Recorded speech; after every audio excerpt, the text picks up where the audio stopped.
Halo lagi, kita lanjutkan tentang teknologi web. Sumber daya web atau web resources. Sumber daya web adalah artefak yang dapat diakses melalui World Wide Web atau internet. Sumber daya web adalah segala sesuatu yang bisa kita akses melalui web atau internet, seperti gambar JPG, halaman HTML, audio, video, dan banyak lagi. Kita bisa mengakses semua ini melalui URL atau Uniform Resource Locator, yaitu alamat unik dari setiap halaman atau file di internet. Sumber daya web ini bisa berupa konten statis yang nggak berubah-ubah, seperti gambar, atau dinamis yang selalu diperbarui saat kita membukanya, seperti hasil pencarian Google. Sumber daya IT atau IT resources.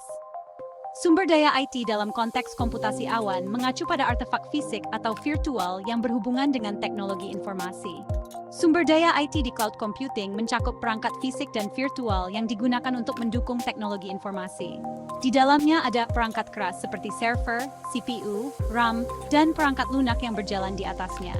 Misalnya, kampus kita bisa menggunakan cloud untuk menyediakan lab komputer virtual yang bisa diakses dari mana saja.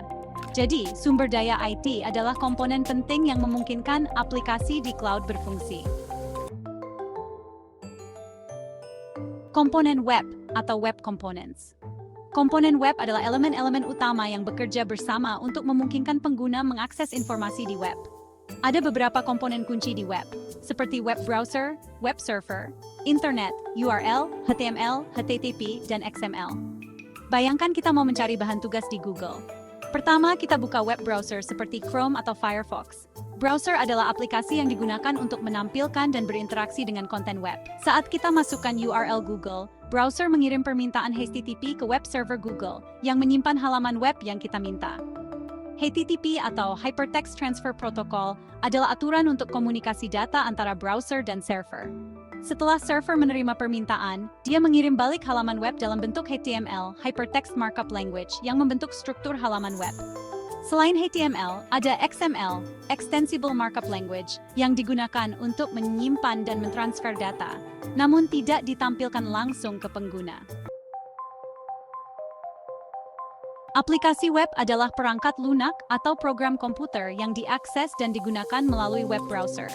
Aplikasi web adalah perangkat lunak yang bisa diakses melalui browser tanpa perlu diinstal, seperti Google Forms atau Office 365. Aplikasi ini berjalan di server dan bisa diakses dari mana saja dengan koneksi internet. Aplikasi web biasanya diatur dengan arsitektur 3 lapisan, yaitu Presentation Layer, Application Layer, dan Data Layer. Abstraksi arsitektural 3 lapisan membagi aplikasi web menjadi 3 lapisan utama: Presentation Layer, Application Layer, dan Data Layer. Presentation Layer atau lapisan presentasi berisi antarmuka pengguna yang dilihat pengguna, seperti tombol, formulir, atau gambar. Ini adalah bagian tampilan yang interaktif. Application Layer atau lapisan aplikasi adalah tempat logika bisnis aplikasi berada, tempat semua proses pengolahan dan validasi data terjadi. Data Layer atau lapisan data menyimpan data seperti informasi pengguna atau catatan aplikasi. Biasanya melibatkan basis data.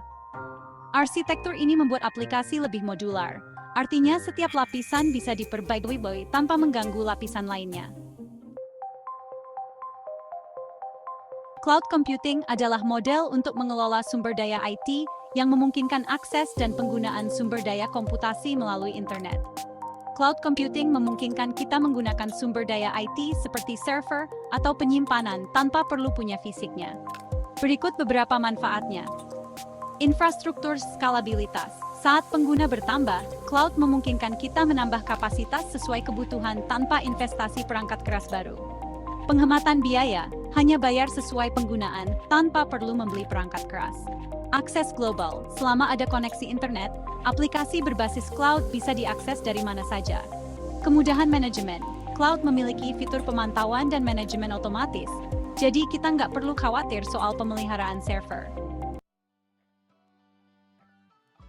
PaaS adalah model layanan cloud yang menyediakan platform dan lingkungan pengembangan untuk membangun, menguji, dan menerapkan aplikasi web.